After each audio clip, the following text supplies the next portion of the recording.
Halo semua, selamat datang di Durjana Podcast, podcast audio visual, and let's go to story.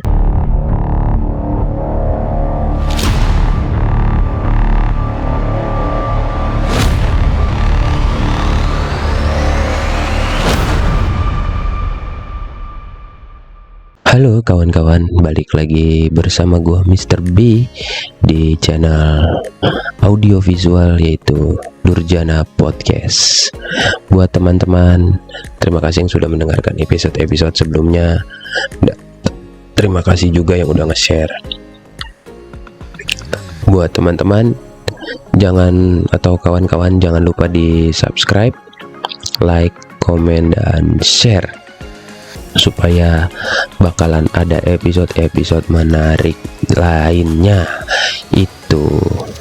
Oke, gimana hari Senin kalian?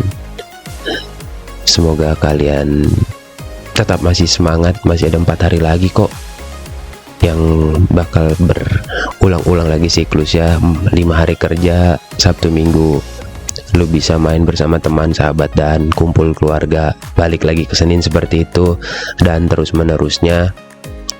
Ya mungkin kalian juga akan bosan, tapi kalian akan terbiasa. Ya sama kayak gue yang akhirnya akan terbiasa juga dengan siklus ini. Episode kali ini sangat sungguh agak membagongkan, mengingat cerita gua beberapa tahun yang lalu. Ya cerita ini sangat sedikit ngeselin iya, nyebelin gak sih, gedek iya. Punya kenalan yang lidahnya licin banget, tukang jilat. Yang satu mukanya banyak, gue punya muka satu aja udah susah, dia lagi punya muka banyak yang bisa berubah-ubah karakter. Jadi ini cerita gue beberapa tahun yang lalu, udah lama banget. Nggak usah gue sebutin kejadiannya di tahun berapa. Jadi gue ada kenalan lah yang nggak terlalu dekat-dekat banget, bisa dibilang nggak akrab-akrab juga. Jadi ya cukup kenal, oh ini anak kayak gini, oh ini anak kayak gini. Karena gua di dalam satu lembaga yang akhirnya memaksa gua untuk berteman dengannya, jadi gua nggak terlalu respect banget sama ini anak ya. Cuman karena gua satu lembaga, satu tim juga, jadi gua harus terpaksa menemaninya. Karena kalau tidak ditemani bakalan hancur, menurut gua bakalan hancur tim gua nanti ke depannya. Jadi gua memikirkan kepentingan tim gua dulu, baru gua memikirkan si pribadi gua. Akhirnya gua mengalahkan pribadi gue dan mengedepankan kerja sama tim gue, masa depan tim gue gitu. Karena sudah seperti itu sekian lamanya, akhirnya gue mengenali sifat dia perlahan-lahan, yang mulai menunjukkan sifat iblis, sifat anjingnya, dan sifat bangsatnya itu ketika mulai menuju tahun-tahun ke depan. Dan ya gue beberapa tahun yang lalu tuh, bisa di tahun berikutnya lah, atau 2 tahun berikutnya, gue akhirnya mulai ngeliat nih sifat-sifat anjing, sifat-sifat bangsat, sifat-sifat tai yang akhirnya mulai dia tunjukkan. Awalnya gua biasa-biasa saja ngeliat tingkah lakunya dia, yang akhirnya ya gue juga nggak terlalu peduli lah, karena gue masih ada tim yang harus gua jaga. Cuman ini anak tidak pernah melibatkan apa-apa ke dalam tim dan akhirnya dia berjalan sendiri. Dan singkat cerita, mungkin karena emosi gue sudah memuncak, banyak aduan-aduan dari tim juga yang tidak mengenakan. Akhirnya gue memberanikan diri untuk bertanya kepada atasan gue, kenapa kita tidak pernah dilibatkan dalam suatu urusan di lembaga ini, padahal kita tim.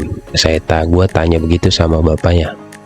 Kata bapaknya, karena kita katanya nggak pernah kinerja kita tidak bagus dan tidak bisa diandalkan, katanya dia berbicara seperti itu. Dan akhirnya gue bertanya dengan bapaknya dengan baik-baik, siapa yang mengatakan itu. Ternyata ada seorang dari tim gua, dan bapak ini tidak mau memberitahunya. Dan perlahan-lahan akhirnya gue diamkan dengan jawaban itu bapak, dan gue pergi karena gue nggak mau terlibat dengan perkalian. Ya nggak mau lah berantem bersama atasan, mungkin ntar nggak enak juga gue. Akhirnya gue cabut dan akhirnya gue mencari tahu sendiri. Dan akhirnya pun suatu ketika dan lagi pas-pasan akhirnya gue ketemu, gue mau nyerahin selembaran ke ruang bos aing, dan gue bertemu dengan dia yang lagi keluar dari ruangan bos gue tersebut. Dan rasa curiga gue mulai bertanya-tanya, apakah dia orangnya yang membuat tim ini akan hancur? Sepertinya iya, gayanya. Dalam hati gue bertanya-tanya kayak gitu, dan gue menjawab sendiri. Ternyata banyak cerita-cerita. Gue tanya dia sebelumnya telah bekerja di lembaga satunya dan dia dikeluarkan. Gue dapat cerita itu dari teman gue juga, dia dikeluarkan karena bersifat buruk dan ingin cepat naik pangkat. Oh, sangat mengerikan manusia seperti ini ada di lingkungan pekerjaan ya. Jadi ini anak gampang banget ngejilat, lidahnya tuh gampang banget buat ngejilat atasan, mungkin sampai daki-dakinya nih bisa lah dijilat. Ya cuman gua tuh nggak berpengaruh, dia mau ngejilat sana sini ya silakan lah. Tapi yang jelas kita satu tim harus tahu sama lain, satu sama lain kita harus tahu sifatnya kayak gimana. Kalau dia nggak bisa kerja dengan tim ya udah nggak usah gitu. Buat gue ya juga toh gue nggak rugi-rugi amat. Kalau lu bisa bekerja sendiri ya silakan, jangan masuk tim gue. Dan gue paling males banget nih ketemu orang-orang yang suka-suka jilat-jilat mulu lidahnya itu.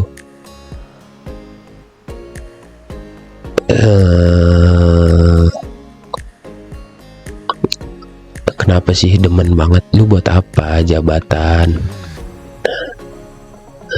Lu buat apa jabatan tinggi-tinggi kalau hanya bisa ngejilat tapi kinerja lu belum ada?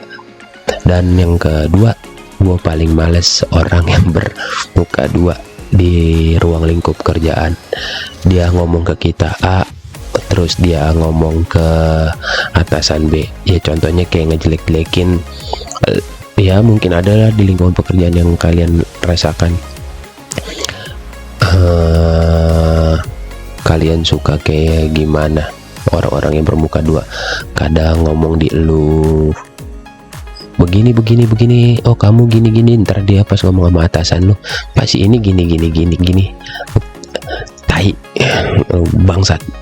Jadi pesan gua buat orang-orang yang suka ngejilat pantat atasan, yang suka cari muka sama atasan, tolong kurang-kurangin.